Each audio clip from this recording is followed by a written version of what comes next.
متحده عرب اماراتو د 10 میلیون درهم لاټرۍ ګټونکی کس اعلان کړ.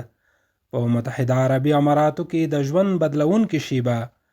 د متحده عربي اماراتو رسنیو راپور ورکړی چې په ابوظبي کې یو نیپالي امنیتي ساتونکي د متحده عربي اماراتو د لاټرۍ 10 میلیون درهم لویه جایزه وګټله چې په دې سره هغه خپل خوب په حقیقت بدل کړ.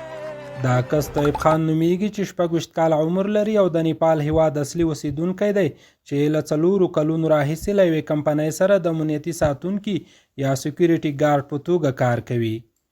نوموړي له ګلف نیوز سره په یوه مرکه کې ویلي چې د لوی اختر په لومړۍ ورځ د شپې په شفټ کې په کار بوخت وو کله چې هغه غوره کړي شمیرې د مې په 28مه په دغه بختوره ورځ د قرعه‌کشۍ لپاره ګټونکې شمیرې اعلان شوې.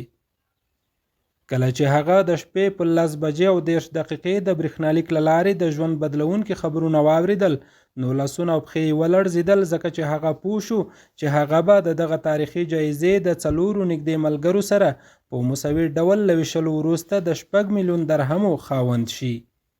هغه څه چې دا کیسه نوره هم الهام بخښونکې کوي د هغه سخاوت دی. هغه خپل بخت له 4 نورو ملګرو سره شریک کړ او خپل 4 ملګري هم میلیونران کړل.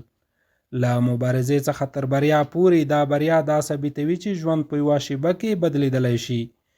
د یادونې وړ ده چې د دغه لاټرۍ د 50 درهمو په یو ټیکټ سره 15 کسان میلیونران شول. So when we won, I changed that into millionaires. Yay!